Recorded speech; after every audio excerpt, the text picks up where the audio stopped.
पूरी दुनिया में पाकिस्तानियों के वीज़े सिर्फ इस वजह से रिफ्यूज़ होते हैं, हमारी हरकतों की वजह से, कि हम जहाँ जाते हैं रूल्स को फॉलो नहीं करते। तो मुझे कहता, फिर उसने ना मुझे उधर वॉइस नोट करके बताया, कहता कि मेरा प्लान है, मैं ना इस मंथ के एंड पे पाकिस्तान में डोनेशन भेजूंगा।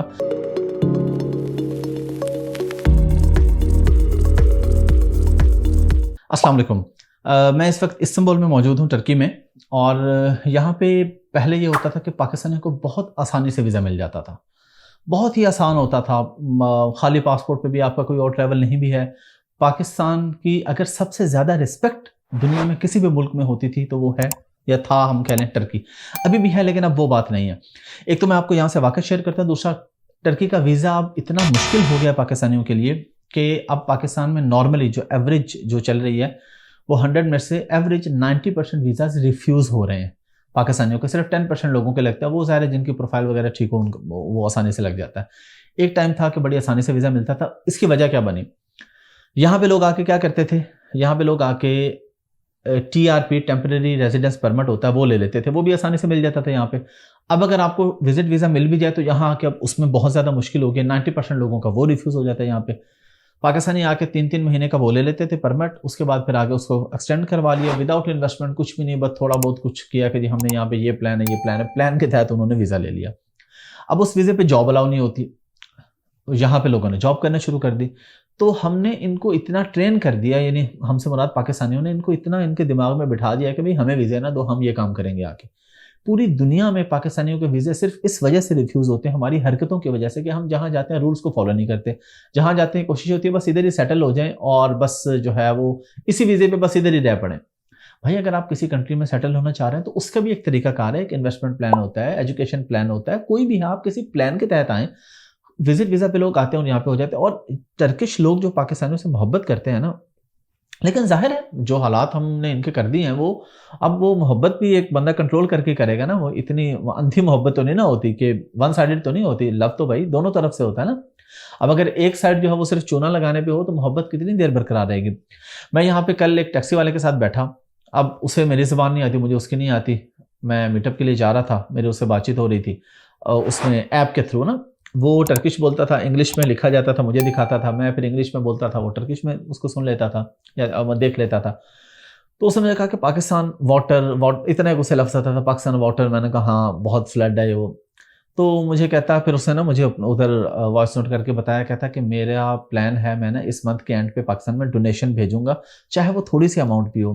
मैं हैरान रह गया कि यार ये वो बंदा जिसको लैंग्वेज नहीं आती, इंग्लिश नहीं आती उसे पाकिस्तान में किसी से कम्युनिकेट करने के लिए। हमारी उर्दू है, इनकी टर्किश है, लेकिन उसके दिल में मोहब्बत है।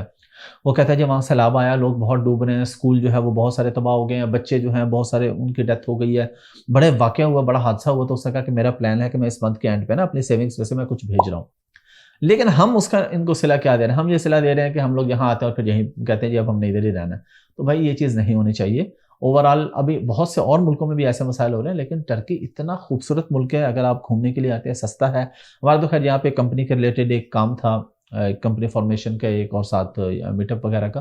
तो उस सिलसिले में और आगे मेरे सेमिनार्स हैं मज़ीद बहरीन में और कतर वगैरह में। तो वो मैं एक सीरीज़ है यानी ट्रैवल की, वो चल रहे हैं। तो हम लोग यहाँ पे 3-4 दिन के लिए रुके कि चलें यहाँ भी रुक के अपना काम करके तो हम आगे निकल जाए। लेकिन भाई खुदा का वास्ता है, ऐसी हरकतें नहीं करनी चाहिए। अभी भी अगर आपने अगर वीज़ा लेना है टर्की का या किसी भी कंट्री का, तो डॉक्यूमेंट्स कंप्लीट हो और बिल्कुल जेन्युइन हो। फेक बैंक अकाउंट ना हो, फेक स्टेटमेंट ना बनाएं, एक्स्ट्रा पैसे पकड़ के ना डालें। जो आपकी जेन्युइन और ओरिजिनल स्टेटमेंट है, अगर यकीन करें अगर आपके 70-80 हज़ार की भी जेन्युइन स्टेटमेंट मत लिया, आपको टर्की का वीज़ा मिल जाता है। लेकिन अगर आप किसी से पकड़ के 50 लाख डाल दें तो भाई वो बच्चे नहीं है, अब उन्हें पता चल जाता है कि भाई सैलरी क्या आ रही है और ये इतनी सारी सेविंग एक्स्ट्रा कहाँ से आ गई हैं। तो आप जो सेविंग दिखाते हैं वो वही दिखाया करें जो आपकी सैलरी के अकॉर्डिंगली है। सच बोलें तो आपका किसी भी कंट्री का वीज़ा रिफ्यूज़ नहीं होता। सच के साथ थोड़ी प्रोफाइल भी होनी चाहिए, ये नहीं कि सिर्फ सच लिख के दे दें कि ठीक है जी मैं ये जॉब है, मेरी 20,000 तनख्वाह रही है, उस पर तो वीज़ा नहीं मिलेगा ऑफ कोर्स। थोड़ा अपने आप को इम्प्रूव करें, फ्रीलांसिंग करें, कोई ना कोई काम करें, एक्स्ट्रा इनकम जनरेट करें। लेकिन जब भी किसी कंट्री का वीज़ा अप्लाई करें तो सच बोलें, और जब उस कंट्री में जाएँ तो अपने टाइम पे उतने दिन ही रहें जितने दिन आपने, जितने जब तक वीज़ा है या जो वैलिडिटी है या जो आपने आपका काम है। एक्स्ट्रा ना रुकें वहाँ पे, एक्स्ट्रा कोई वहाँ पे अपील ना कर दे मुझे ये वीज़ा दे दो, मुझे असाइलम दे दो। यार पाकिस्तान का नाम हम सब ने मिलकर रोशन करना है।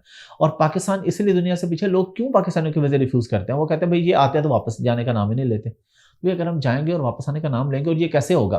फ्रीलांसिंग करें, कोई भी बिजनेस करें, मैं ये नहीं कह रहा सारे फ्रीलांसिंग करें भाई, अमेजोन सीखें, ईबे, वॉलमार्ट, इट्सी, फ्रीलांसिंग का कोई काम कर लें, कोई फिजिकल बिजनेस को कर लें, पाकिस्तान में कोई ना कोई एक्स्ट्रा इनकम स्ट्रीम अपना जनरेट करें कि जिससे आपके पास इतने पैसे हों कि फिर आप ट्रैवल जहाँ करने जाएं तो अगलों को ये खतरा ना हो कि ये यहाँ पे रुक जाएगा। उनको पता हो अच्छा इनकी इनकम इतनी अच्छी है कि ये तो पाकिस्तान में इतने अच्छे कमा रहे हैं, ये यहाँ क्यों रुकेगा हमारे मुल्क में, ये यहाँ मजदूरी क्यों करेगा? वो कहेगा ठीक है जी आप ले लें वीज़ा, शौक से लें, वापस जाएं। तो वीज़ा लेने का सबसे आसान तरीका है कि अपने इनकम बढ़ाएं और जो आपके जेन्युइन स्टेटमेंट है वही दिखाएं, और जिस कंट्री में जाएं टाइम पे वापस आएं, रूल्स को फॉलो करें। भाई ये पाकिस्तान के वकार के लिए बहुत ज़रूरी है। हम लोग पहले ही बहुत पीछे हैं और इन हरकतों से हम और पीछे जाते जा रहे हैं। तो खुदा का वास्ता है ऐसे मुल्कों के साथ जो हमारे साथ इतनी मोहब्बत करते हैं, हमें खाली पासपोर्ट पे जिस पे पहले कोई ट्रैवल हिस्ट्री नहीं, टर्की जैसा कंट्री आपको उस पर ओपन वीज़े दे देता था, तो अब आखिर ये हो रहा है तो हमारी वजह से हो रहा है। हम सबको इस पर गौर करना है। Thank you.